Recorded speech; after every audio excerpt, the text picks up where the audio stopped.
What's going on, y'all? Psych Perspectives here, and GeoFox. As you notice, as you've seen for yourself, 45, President Donald J. Trump had basically got on the news and basically said that he is going to support military coming into American cities and potentially shooting, killing, harming American citizens.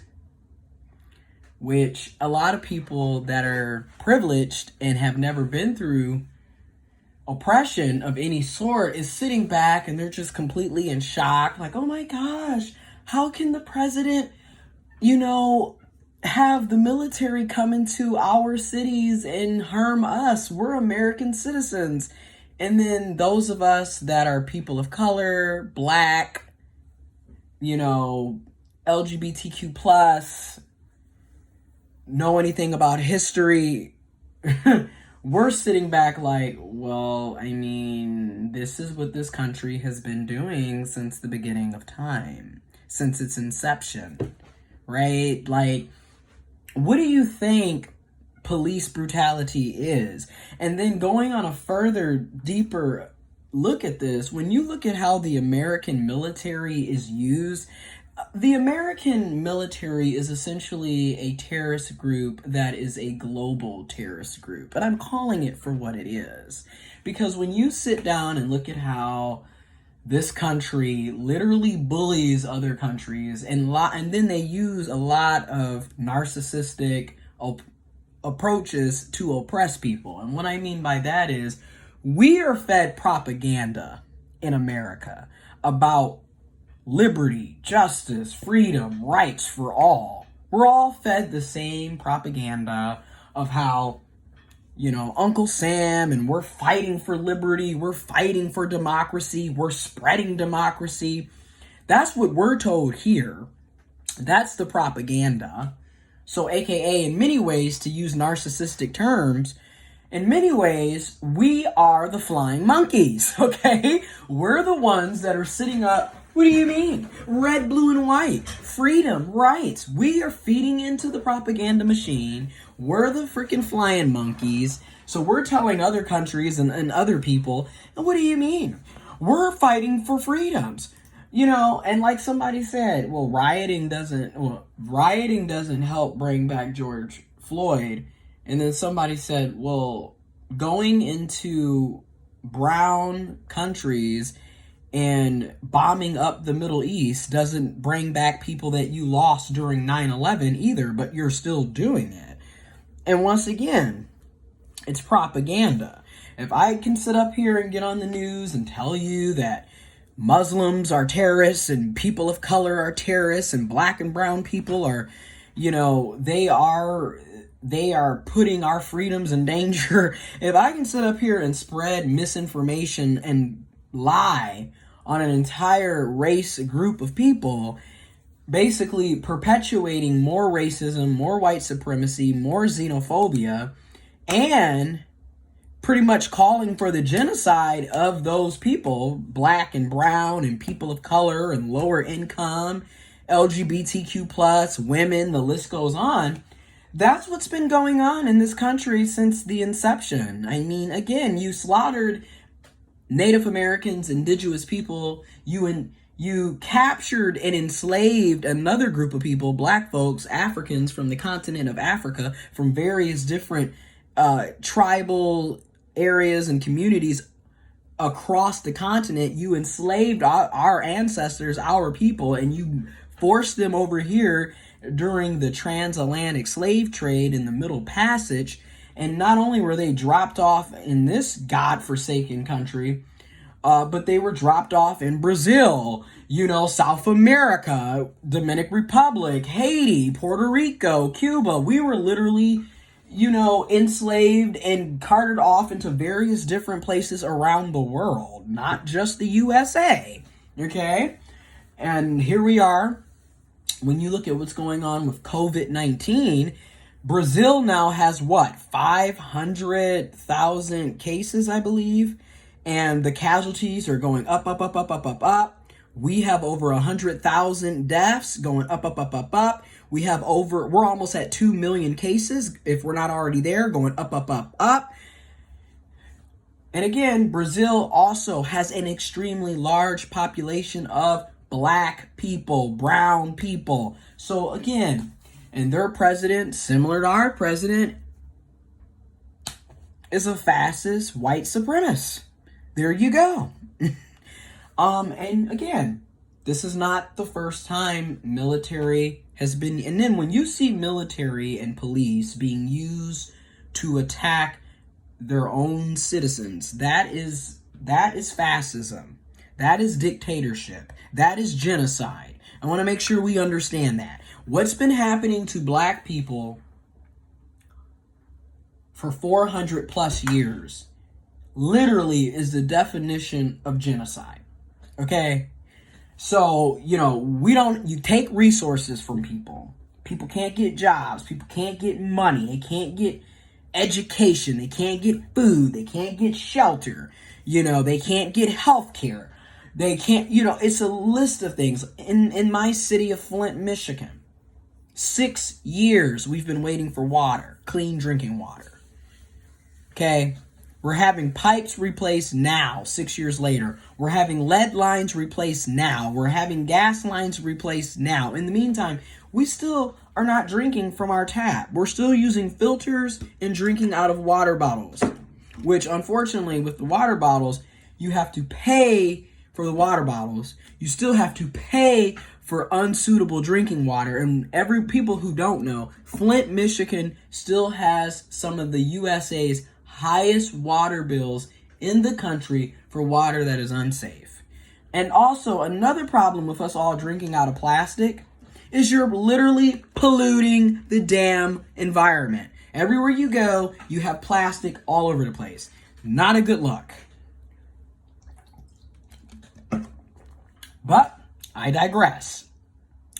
And now, and then you got to remember everything is propaganda. So going back to narcissistic terminology, you got Trump using propaganda.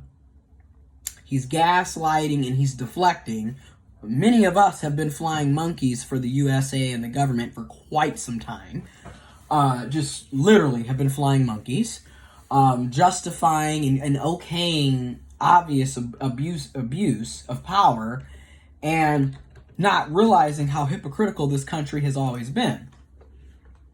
In the same breath, everyone's like, but people who are fighting in the military, you're calling them terrorists. Well, technically, that's what they are. You're going into foreign countries and you're killing their citizens, their people, and then a lot of times in a Western media, when we see what they're describing as terrorists, we only see brown and black people, but that's what you are. But here's on the flip side, many of the people that join the military are what? Poor. Poor. They're poor, working class, working poor people. Lower income people. Living in poverty, paycheck to paycheck. So people join the military as a way to get out of what? Poverty. So they can have some what?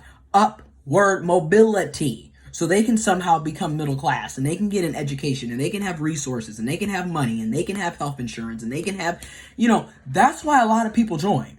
I'm just being real. So again, you have a country that purposely keeps people in poverty and reduces access to opportunities and reduces access to resources so people can actually live and thrive and be prosperous.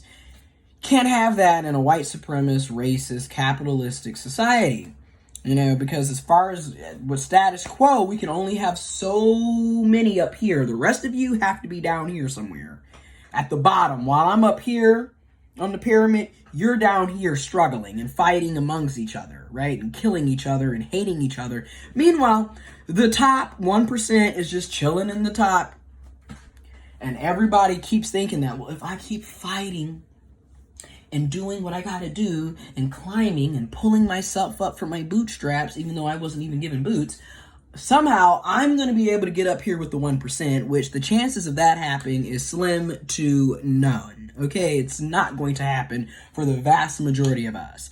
The vast majority of us won't even be able to crack making $50,000 a year, let alone making six figures and up. So I just want to put that out there. Also, we have roughly 30 million plus people who are currently unemployed. And really, if we're being honest and we're looking at poverty levels and the fact that most people are living paycheck to paycheck, we're basically at about 140 million people, which is damn near half of our population living in poverty, working class, working poor, lower income, paycheck to paycheck.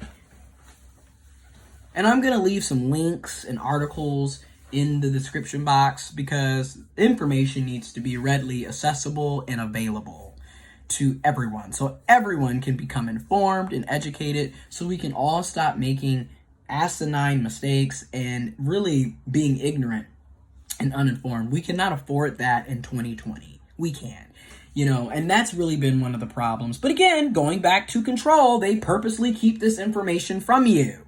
Why do you think they make college so hard for people to obtain?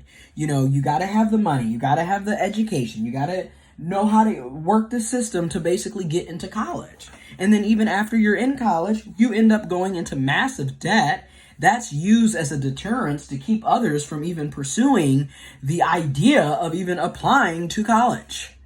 So again, this stuff is done purposely to keep us all ignorant, uninformed, unaware. And then those of us that do talk about it, they will send in flying monkeys to make you out to be some radical. Oh, you're radical. I'm radical because I think you should have access to a living wage. I'm radical because I think you shouldn't have to worry about being shot and killed because of your skin color, because of your race, because of your ethnicity. I'm radical because I think we all deserve access to health insurance, water, food, shelter. I'm radical. But again, they will paint us off to be the radical people. We're the ones undermining the democracy, not the fact that we don't really have a democracy, because if we did, it would be majority rules, right? It would be majority rules. And guess what? There's more poor people than rich folks. Yet rich folks are the ones controlling everything. So it's kind of obvious we don't really have a democracy. We pretty much have an oligarchy that is pretty much turning into a monarchy / dictatorship. Thought I would throw that out there. And you know what? We're going to do videos in the very near future on different types of governments, right? Because some people don't know what an oligarchy is. Some people don't know what a monarchy is. Some people don't understand fascism. Some people don't understand dictatorship. Some people don't understand democracy. We're going to have videos. We're going to have live stream discussions. The first live stream discussion will be this upcoming Saturday at 9 p.m. Eastern time. And they will be on Instagram. But my plan is to set it up where one phone, my phone will be like on Instagram. And then I'll also have my iPad set up or my laptop set up so it can film for YouTube as well. Trying to figure that out. Or utilize Zoom, because Zoom is free, and then we could do Zoom, and then everybody can participate, and then I can record the footage on Zoom and then post it on YouTube. We'll figure out some things, but that I just want to throw that out there, because in the times that we're living in, information and resources need to be spread. Make sure everyone gets it. Stop being stingy.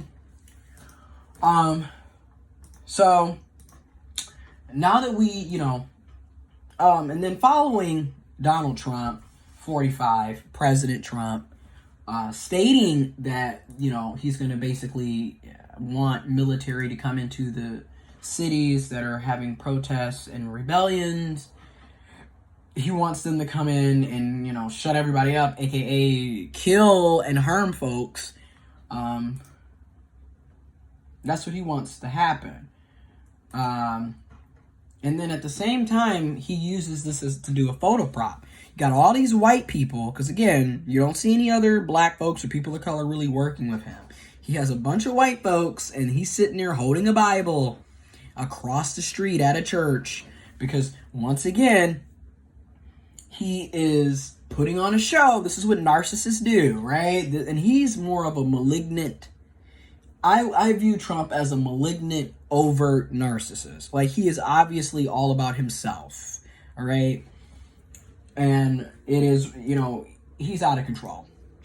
So, anyways, he gets up here and he's playing to his base, which are what? White, Christian, evangelistic. That's his base, right? And which is crazy because in the same breath, you got to ask yourself, how are you Christian and fine with people being killed? How are you Christian and fine with people being homeless? How are you Christian and fine with people starving and not having food and water and shelter? How are you Christian and, like I said, people are being murdered? I thought it was thou shalt not kill. Again, a lot of you Christians are hypocrites. And you also are very narcissistic and egotistic. Because, again, you say one thing and do the exact opposite. And that's what we need to start looking at. There's a lot of cognitive dissonance. And then I'll do a video discussing cognitive dissonance as well. But there's a lot of cognitive dissonance. You say one thing and do the exact opposite. You're constantly contradicting yourself. You're a blatant hypocrite. And this is another reason why a lot of people have left religion. This is why a lot of people personally have left Christianity, because it's, in my opinion, it's full of shit. And then I can even go further. That'll be a whole nother video. But you got to ask yourself, where exactly is the Christian God when all of this mayhem and destruction has been going on since the beginning of time? Where are ya? Right? Where was this God when George Floyd was being murdered? Where was this God when we were being enslaved? Where is this God when many of us are being sexually assaulted and abused in our families and communities? I'm just saying, that's going to be another video. But like I said, things are real. The shit has been hit the fan. It's pretty much been boiling and boiling and boiling. And now this is really the straw that broke the camel's back. Unfortunately, it's so many things happening at once. We're still in a pandemic. That's another thing I'm thinking about. Like, we're still in a pandemic, right? Like, people are out rebelling, protesting, looting, rioting, whatever you want to call it. People are out. Now, I do see many people wearing their mask, and I'm proud that you're wearing your mask. Continue to wear your mask. However, doesn't this kind of defeat the purpose when we're clearly not social distancing if we're at a rebellion? Like, we're not going to be able to social distance when you've got thousands of people on the street. Like, there's no social distancing. And then, yes, we're wearing masks, but COVID-19 is airborne. So that COVID-19 was also at the rallies, the protests, the riots, the looting, the rebellion. COVID-19 is all in the mix. So if you recall, they literally said June was going to be one of the most highest death toll months for the United States of America as well as globally. And I don't think a lot of us are prepared for what's to come in the next 7 to 14 days. I don't think people really are prepared to see 2, 3, 4 thousands of lives dying every day. Okay, entire communities being wiped out. Entire families disappearing. Entire friend groups no longer existing. I don't think people are really ready for that. But on the flip side, like I've said many a times, what do we really have to live for? And that's the real question. I know some of you are positive and upbeat and you have a lot going for yourself. Great. Others are pessimistic, down and out, and then others are kind of just in the middle because they're like looking at both sides, and then others are realistic. And for me, I'm kind of a pessimist / realistic person in the sense that what do I personally have to live for? I mean, I've only been here for 27 and a half years, and quite frankly, it's been struggle. And granted, don't get me wrong, yes, I'm privileged. I have privileges. I grew up in a upper middle class black family. Financially, we were well off, and we are still doing pretty well despite everything that's going on. But on the other side, it's been abuse, it's been trauma, and it's been problem after problem after problem, despite having financial privileges. Just want to throw that out there, right? So for me, I'm just like, I'm personally not trying to stick around another 25, 50 years if it's going to be like this. Or if it's going to be like anything I dealt with the past 27 and a half. Like, I'm personally not interested in that. I'm just not.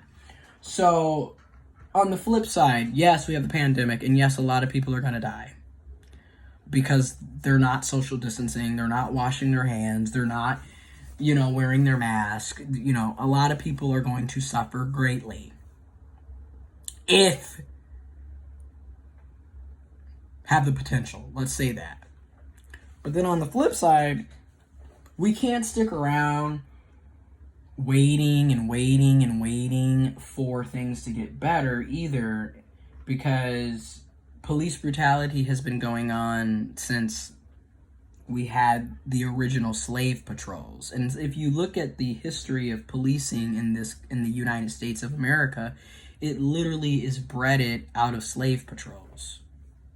So again, the structure of policing is literally ingrained in white supremacy, racism, and classism. Because if you notice, we only police black people, people of color communities, and lower income communities. You can go to the suburbs and you are not going to see a heavy police presence. In the meantime, the minute you cross into the intercity, where black folks and people of color and lower income people tend to live, there's police forces everywhere. And then depending on where you're at, there's multiple different municipalities with police. So like where I'm in Flint, so we have the Flint police, we have the state police, we have U of M Flint's police, we have Mott Community College police. And then depending on your neighborhood, like where I'm located, you have Flint Township police, you have Burton police. So there's police presence everywhere. And then we have like these other like private police organizations that are also popping up. So it's like, again, we've pretty much already been living in martial law. For a lot of people of color, lower income, black folks, you already know where I'm getting at.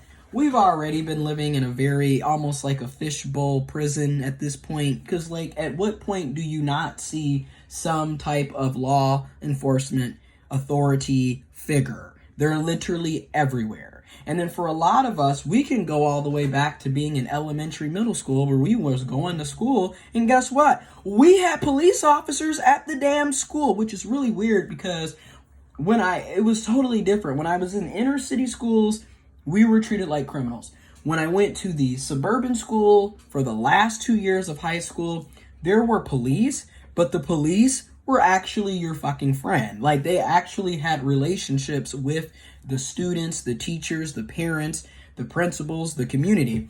And it was also predominantly white. And not only predominantly white, but this was a wealthy area. So you've got doctors and lawyers sending their kids. So of course, the police aren't going to beat up on the doctors and lawyers' children. In the meantime, in the inner city, in Flint, when I was going to Flint community schools, they didn't give a damn. Because at the end of the day, they don't view you as being valuable. This is why we have to say Black Lives Matter, because they don't view our lives as mattering or being of value unless they can get something out of it. So, like, you're valuable as long as you're, playing sports, making music, stepping and fetching, being docile, being submissive, going with the flow of things. Okay. And even then, some of you will be casualties, right? As we see. Because even in peaceful protests, people get killed, people get harmed, people get abused. I just wanted to throw that out there. This is a longer video, but I just wanted to throw that out there. What I will say, also, as many people have pointed out, with everything that's going on, you have armed militia coming in, who armed white militias and mostly white folks sitting up, burning buildings down, knocking in windows, trashing shit, writing graffiti all over the place. It's not the actual black people. It's not the actual peaceful protests. It's random white folks and vigilantes and so-called anarchists who are doing a lot of this shit. And yet nobody's calling them out on their shit. And instead, black folks and peaceful protesters are literally being blamed for what the white vigilantes are doing. I'm just throwing that out there. There's footage of them literally breaking into shit, tearing up shit, stealing shit, setting shit on fire. It's them. But yet, we're the ones being blamed. So, again, pay attention to that. Pay attention to how media also plays a role in spewing out misinformation. And it doesn't matter if it's MSNBC, CNN, Fox, because if you do some research, literally, one corporation owns all of them. So you think it's a different of perspective when really it's literally the same wealthy controlling the entire media. And this isn't a conspiracy theory. Links will be in the description box. Again, information needs to be spread. It needs to be accessible so everyone can get informed. This has been a long video. More videos to come. Sending love, sending peace, sending prayers, sending positive thoughts, and positive energy to everyone, y'all. Try to do what you can to stay safe and to protect yourself and your family, your friends, and your community. More videos to come. I'm out.